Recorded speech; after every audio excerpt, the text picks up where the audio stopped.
currently in the village of Roundwood, County Wicklow. I'm just stopping off to get a bit of food in the takeaway there.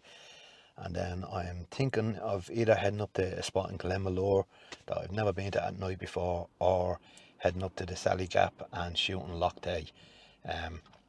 I was there a couple of weeks ago. You would have seen in an earlier video I was there in the morning time and got the mist, and I said I had shot the Milky Way there before. And the last week in July is when astro darkness comes back, but I mean, like, it's barely back. Like, we have about 20 minutes of astro darkness tonight and the moon's going to be up, so I'm not expecting too much. But look, it's good to get a bit of practice in and tag along. Let's see how we go. I should say I'm shooting on the Osmo Pocket 3 here, which is it's great camera, great audio and all, and it does have a low light feature on it, but it still doesn't actually shoot in the dark. So I might not be able to show you everything. I'll see what I can do, and sure, I'll if I can walk away from the camera and put my head torch on, and I can talk to you about what I'm doing. And let's.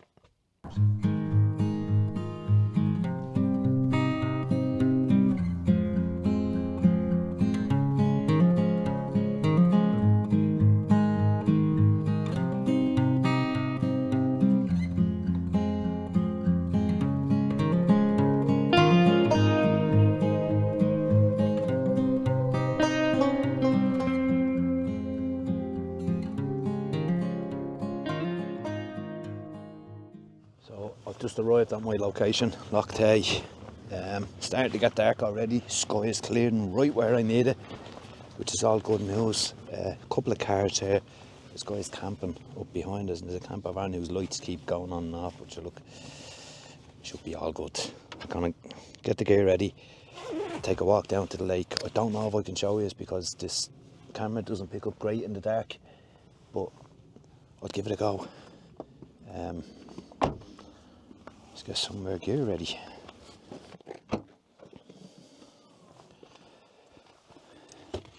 Brought the camping chairs tonight. So handy when we're going to be sitting around for a while. And I have 2 tripods just in case I want to set up 2 cameras. If not, I'll sit you guys on one tripod while I'm shooting on the other. I'll just take them outside, strap them onto the bag, and then make sure we have everything, and then we're going to walk over. Tripod is caught around it, strapping me bag. There we go.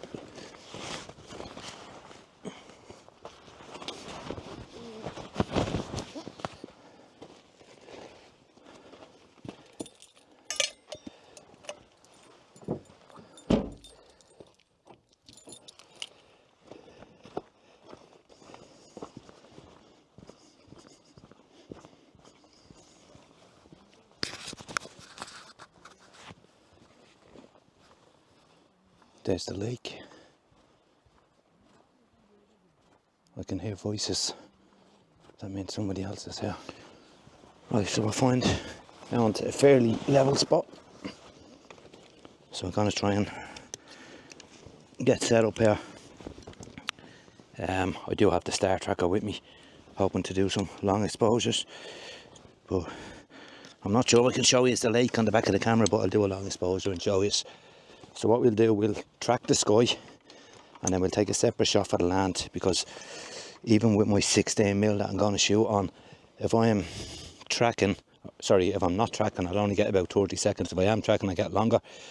So the stars are not blurred, but that means my land is going to be blurred. So we need to do a separate shot for the land. Now you could come along in blue hour and shoot it in blue hour and get a shot and blend it in that way, but I'd like to do it as it is at the time, so it's nice and dark. So what we're going to do, we're going to do a separate long exposure, turn off the tracker. We might even do that while we're waiting before we set up the tracker, but it's going to be like, I'm talking like a 10-minute exposure, a single 10-minute exposure. You can do lots of shorter ones and stack them, but I prefer to do one long one, and I'll play around with the settings and see what looks best in a few minutes. I'm just going to get set up first. I have 2 tripods, the heavy duty one and the kind of carbon fibre light one, which is like my travel landscape one, but this heavy duty one I always use for the tracker because it has a fair bit of weight in the tracker. I don't need the tripod too high because well, I normally keep it fairly low just because of wind, but in fairness there's no wind tonight, and I was kind of worried about midgie flies, but it looks like we could be good. Now, Ian is here with me as well tonight, so we just have to be careful that we don't get in each other's way. When you set the trackers up, if there's two people, you just always have to make sure as the Milky Way is going to rotate around that one of us is not in the other person's shot. So, give me a few minutes to get set up here. So, I'm not sure if it's shown on the camera, but that is the lake, the beach is just right here. I was shooting over there the last time when I had the mist all coming over this. So the plan is to get the Milky Way coming directly over the lake here. Should be going straight up. Now, like I said, it's not the darkest sky in the world. We're not back into astro darkness yet, but multiple long exposures and stacking should reveal them. There is a couple I can hear over there talking, but I'm not worried about that. Just my star track. I just have to level this and align it to the North Star as soon as it gets dark enough to see the stars. So I have a laser pointer here which I use to align my my camera, but it's also handy to point out the North Star. I doubt this camera is picking it up, but let me point it up and we pick up the laser.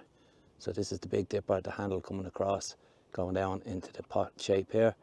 Sorry, we even got this on camera there. And that points up to the North Star then, which is up here. So we have the tracker pointed north, I think, on where I need to be. I'm just going to put this laser up against the eyepiece. And I haven't charged it in a while, so it's fairly faint. I don't know if the camera's picking it up, but that should point right to the North Star there. And if that's bang on, I'm just going to put my camera on now and I'm ready to shoot. So I just need to get a shutter release now. I have my camera set up. I have a few different shutter releases depending on which camera I'm using. I believe this is the one I need for this, and just some of them, the battery's dying them, so I need to check the next one. This one's good, just says I got the right connection. There's no connection at all on it, but that's no problem. You just take one off one of the other ones.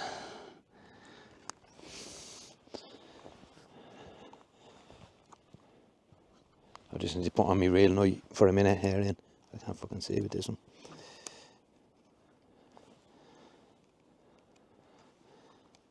Sure, release in. Now I can just press the button. That will take my shot for me. And if it's all tracking, should be good. You usually hear it ticking. Okay, I have the tracker all set up. I'm going to find the brightest star I can find in the sky here. Just make sure I'm on manual focus. Sorry, I need to put a light on for a second just so we can see. See, I'm on automatic focus there. Switch back to manual. Turn off image stabilization. And I'm going to find the brightest star I can find in the sky, and I'm going to just zoom in. This is where it helps to know your camera inside out, where all the buttons are in the dark, so you don't even have to look. Just zoom in times 5 and times 10. I'm just going to turn my focus until I can make that star as small as it can possibly be.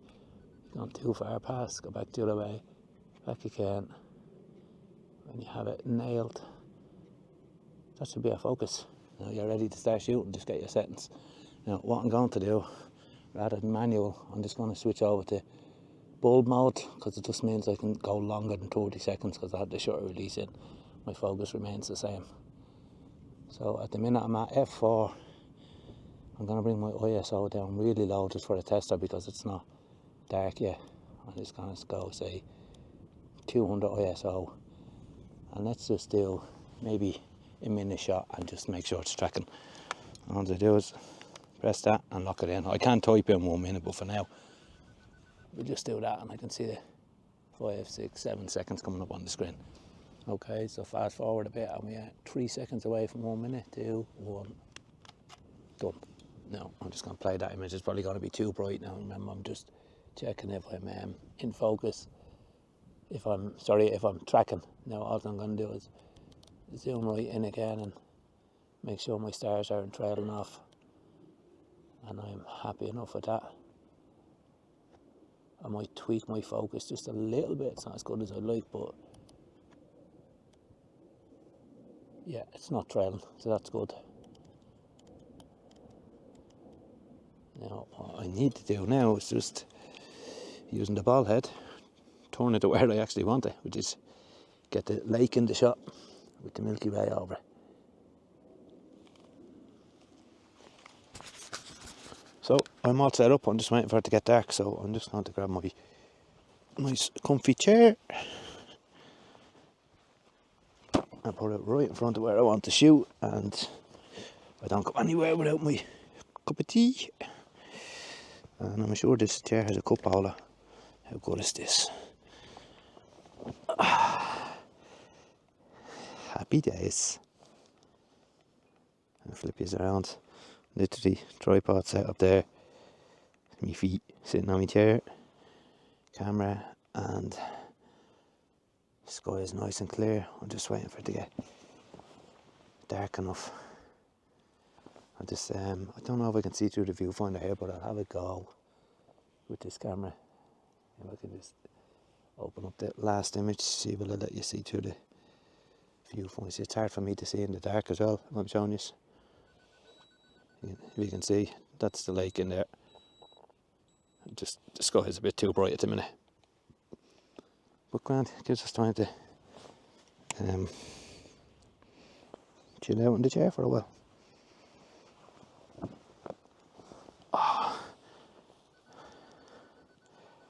I mean, where else would you want to be? Yeah. 5-star hotel, 5 billion star hotel above my head. And it's the first time I've been out in literally months. And there's only like less than half an hour of astro darkness tonight. The moon's up just before 12, but that doesn't matter. What do you think, Ian? A good start back into the season. Hopefully it's a good one. It's always good to get an early bit of practice back in after the long hibernation. Yes. We have the Percy meter shower coming up, so it's always good to roll off the dust and make sure all your equipment is working properly before hopefully the main event on the 12th of August. What do you think? Definitely. Yeah. I can't wait. I don't know if we're going to get anything stunning tonight or not, but it doesn't matter. Just to be out here. Do you know what? The camping chairs make all the difference, don't they? Oh, these are good ones. Just to be able to sit down and just like the camera can be set on it's on the tracker now, it can be set on the short release on the timer, and you can just sit back and watch the sky. Unbelievable. A few satellites going over there as well. Right, just waiting for darkness now. So I know this is hard to see now, but you probably see when I'm out sometimes there's always bits of white tape on my tripod. I'm probably wondering what they are. Maybe I'm not wondering what they are, but literally this is my shutter release here, and it literally, rather than having it dangling on the ground, I just stick it in the piece of tape. That's all it's for. And now I can hit that shutter.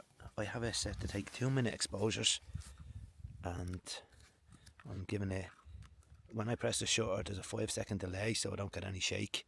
Let me just turn it on there so you can even see that screen. It's a 5-second delay. It's going to take 2-minute shots, and then it's going to wait 3 seconds before it takes the next shot. And literally press start. 3, 2, 1, and she's shooting. 4 shot of the night.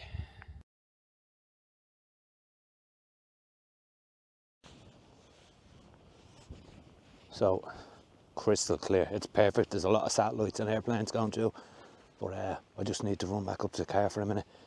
But it's so handy that let me tilt that up, that I'm so close to the car. There's other cars up here, so I better knock my light. So I was trying to shoot away there to talk to you, and the SD card was full on the camera, so I'm after having to go through it for ages, deleting loads of files just so I could get back on and talk to this. I know it's fairly hard to see here, but what we're doing, I'm doing long exposures. As you know, if you do astrophotography, you get noise in your shot at night time. So what I'm doing 1-minute exposures, but I'm taking 5 1-minute exposures, and I'm going to stack them to try and cancel out the noise, just to make it a bit smoother. Then I'm going to tilt my camera up, and I'm going to take another 5 1-minute exposures, tilt it up again, another 5 1-minute exposures, and then I will get my foreground later when it starts to get too bright to shoot the Milky Way. Then I'll worry about my foreground when I turn off the tracker. Obviously the pros of this is the stacking will cancel the noise, give you a smoother shot, and when you stitch it all together in Photoshop, it'll be like a big panoramic, but a vertical panoramic, because I am shooting this in portrait mode in landscape mode rather than portrait mode, where I could have turned the camera, but I want to fit the whole lake in, so I'm doing it this and this straight up to get it all in. The cons of this obviously is you have to shoot for a long time, leaving your camera doing 1 minute exposures, not knowing if anything's going to fly through the shot, because I'm getting a lot of satellites, the odd little drifting cloud going past, a lot of airplanes, which you don't really want to get in your shot. But again, if you're stacking them, as long as you have a load of shots to stack, it will cancel all them bits out that shouldn't be there. So we only really know if this works out when we get it back to the computer. But it's a beautiful night and I'm just grateful to be out. Don't know, I'm trying to show you through my viewfinder. I don't know how well it's showing up. The Milky Way is there, but we have cloud going over at the minute, so just waiting on it to pass. I have my panoramic. Trouble is there's bits of cloud, so it's going to stack the clouds as well. And there's loads of satellites. The satellites will most likely cancel out on the planes, but the clouds may stack. But sometimes it can help a bit of atmosphere in the shot. We have a bit of cloud moving in there, for sure. Perfect time to get a cup of tea. It's always good on I'd normally say a cold night, but it's not even a cold night. But just to have the old flask, a bit of hot drink, tea, coffee, whatever you're into, and a pack of jammy Dodger biscuits in the bag there. We're going to take out now. I'm hoping that bit of cloud is going to pass, because I have enough for the panel. I have me 5 minute shots in 3 layers, 5 by 1 minute shots in 3 different layers, but I have satellites and clouds in them. But I'm hoping these bits of cloud will pass and we can get more without anything in it. Just make it a bit easier. I did have biscuits in there somewhere, most important.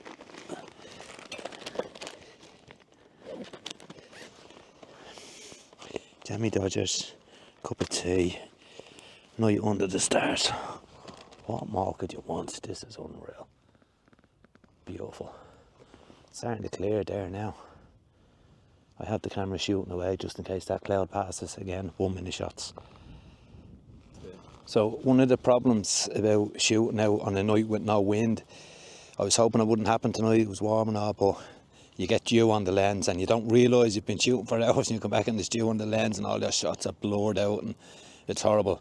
So what we have is these little, let me try and flip these around there, see if you can see. Light back on.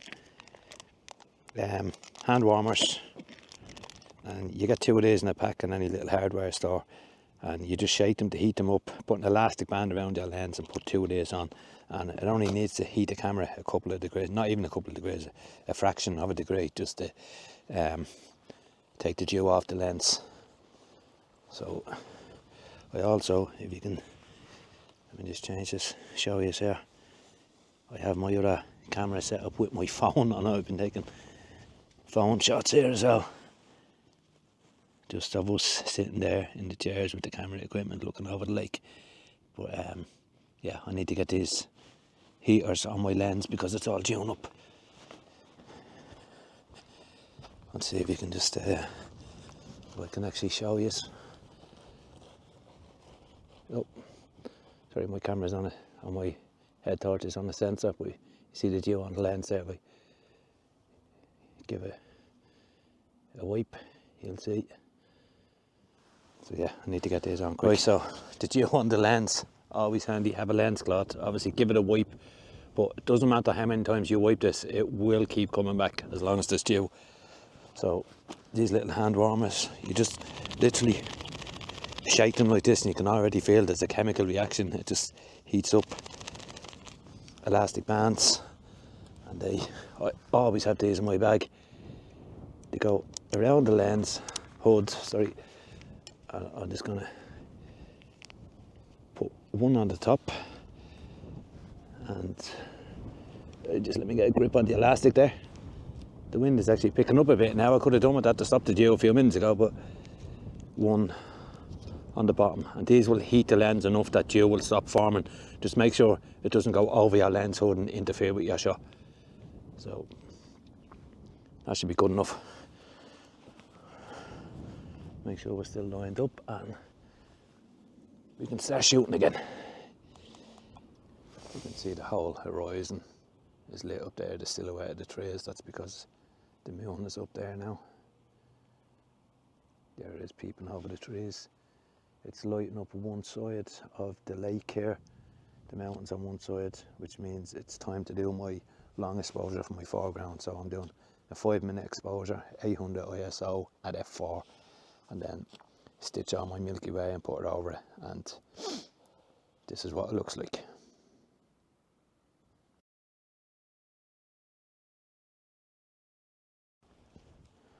So I'm just doing the same thing for my foreground as I was doing with the sky, except I'm just tracking it multiple 3 and 4 minute shots so we can stack them just in case it's noisy. But to be honest, the 4 shots that I'm looking at there look brilliant in a single shot. You see the silhouette of the cameras there. The moon is just hidden behind a cloud there now that you could see a second ago, which is helping because I don't want the thing completely lit up on one side and dark on the other side of the lake. But I mean, that's just shooting away, like I said, 4 and 5 minute shots, so 3 or 4 minutes, whatever it was. So I can just chill out and look up at the sky. And it is beautiful.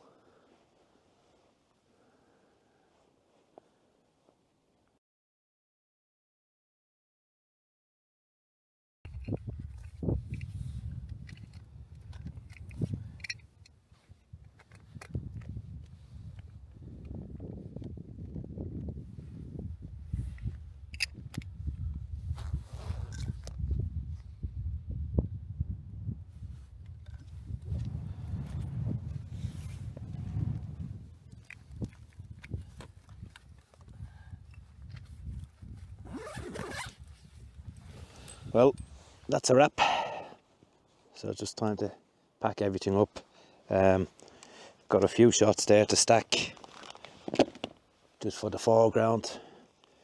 These hand warmers, I usually leave the elastic band on it. The hand warmers go in the pocket, and when you go back to the car you'll actually feel how hot they are. You don't realise when you're out here.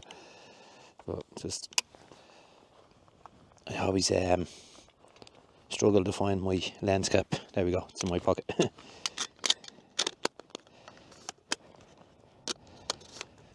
I'm just gonna bring my bag around here.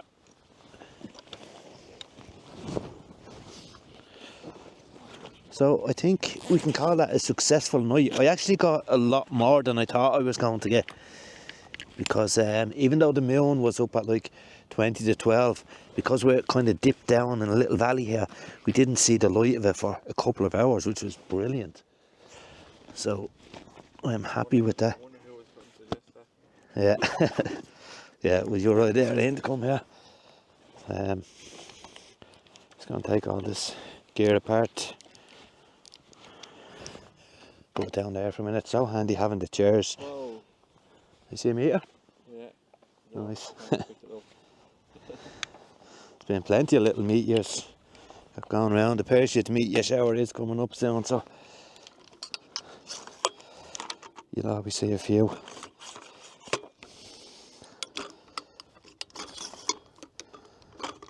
So the only thing that's remaining is to pack up and head home. That's a bit of type I was talking about earlier. I just leave a gap so my shutter release can just sit in there. It's so much handier than it just sitting on a damp ground or something, you know. So I just put the ball head back on there so I don't lose it. The tracker just goes into a separate bag, and my tripods will just click onto the side of my bag just till we walk back up to the car.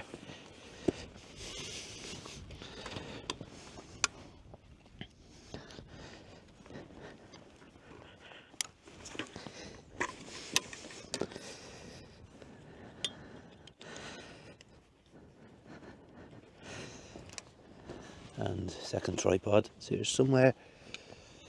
I was actually taking shots on my phone now. My phone can do long exposures. It's cool, you know, if you just want to get a story up or something.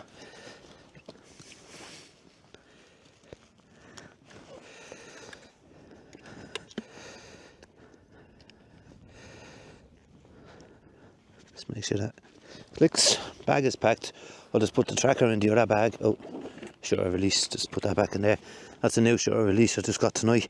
That makes 5 of them I have now, and they still give me trouble. Just throw it in anywhere. It's sorted out when we get back to the car.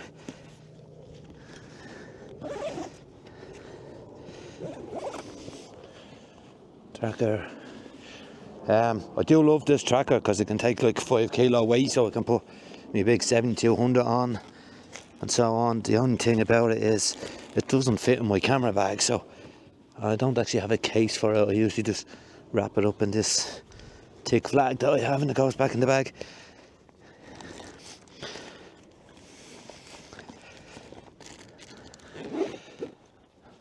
And last thing I always do is just quick look around, make sure we haven't left anything behind, pack up the chairs, and time to go.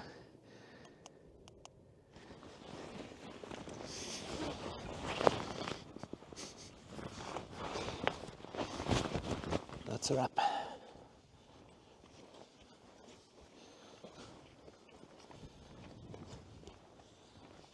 I see the moon coming up there.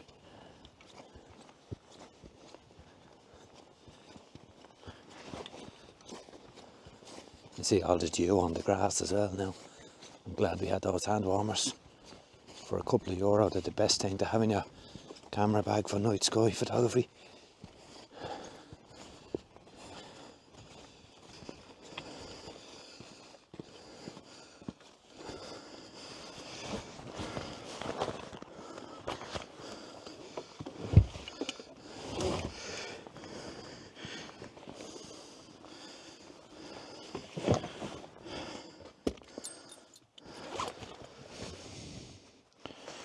Take the jacket off because it will get warm in the car. And